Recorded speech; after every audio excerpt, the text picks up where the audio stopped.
And today we're talking about Hungarian wines.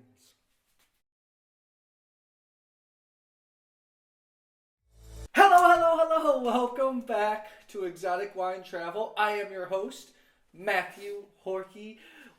We're coming to the end of our 3 weeks in Hungary. Shireen is actually a little bit sad. We've had a wonderful time here. Love the country, love the food, and I'm really impressed with the wines. You know, I came here 11 years ago when I was just a backpacking graduate student. I loved the city then of Budapest, and I love it even more now.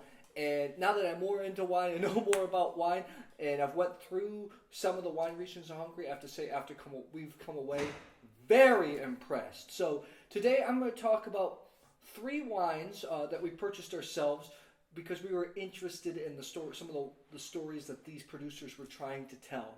And all 3 wines we've already tasted. They are exceptional. I just want to share with you about some of these wines because they're made from A, interesting grapes, B, they're very good, C, they have interesting stories to tell. So, let's get started. The first one, what do I have here? Okay, I have this producer. I think he's a German lawyer. He's making wine in the south of Hungary in Villany, where actually there are a lot of Germans. This is the Hummel Góré from 2015. This is the local grape Hárslevelű. It's a macerated.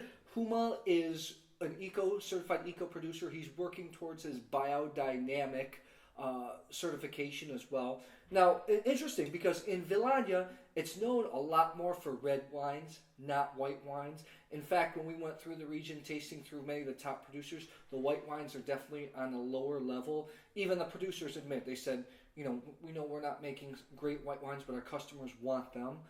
So it's a little bit hotter there, long drawn out falls, really great for ripening red grapes. But I have to say, this story is really funny. Excuse me. We were actually in Villany. We wanted to visit Humel because he was next to where we were staying. We called him. He was actually out of the country. Oh, we walked away disappointed. Well, we were in Budapest. I took us on a wrong turn, so Shireen had to stop and look at her phone on the map. And when we stopped, we looked to the left, and there was a brand new wine shop, and this wine was actually in the window. Very, very hard to get. I thought this was exceptional. It was darker in color, kind of more oxidized, almost brownish, so conventional wine drinkers would say, ugh, might turn white, but I thought the texture was awesome. Hárslevelű really showed through. There were some white flower characteristics, along with the nuttiness, the apricots. The wonderful thing about this is the fuller texture in the mouth, really firm but delicious tannins. I gave this 4.4. I thought this was fantastic wine. Let's move on. Another famous producer from the Szekszárd region we're moving to. Unfortunately, the 2 big regions for red wine in Hungary are in the south, Villany and Szekszárd.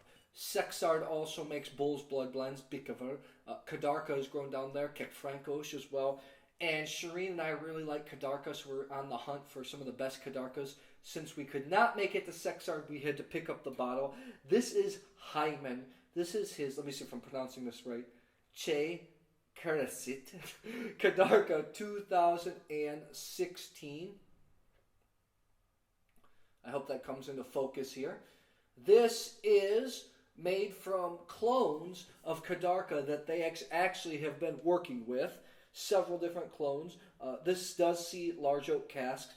I thought this was a darn fine example of Kadarka. Kadarka, when made well, has the red fruit, some of the earthy, doesn't get as much fall leaves and earthiness as well-made Pinot Noir, but it does get some.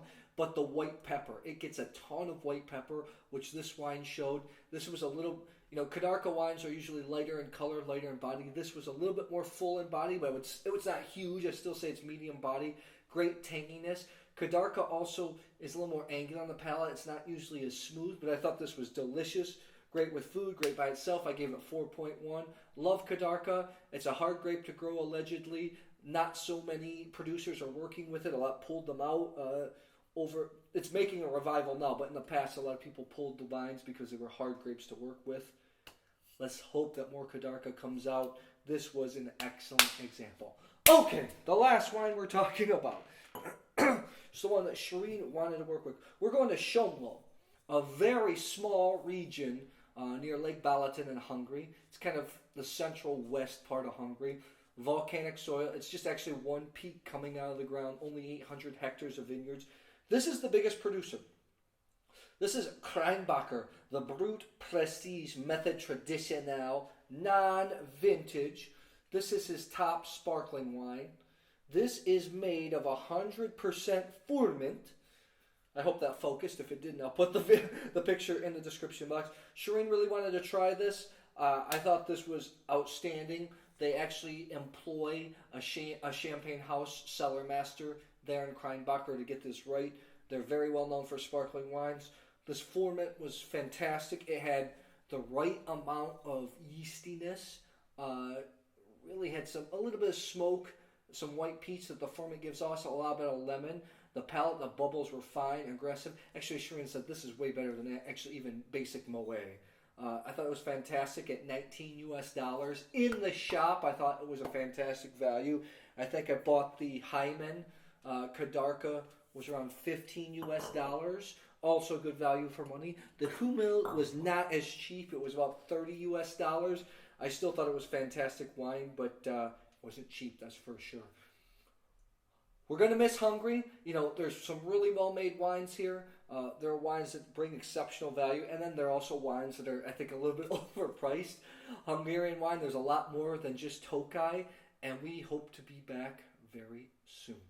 So, guys, if you like this video, please subscribe to our YouTube channel, Exotic Wine Travel. I will see you at the next episode.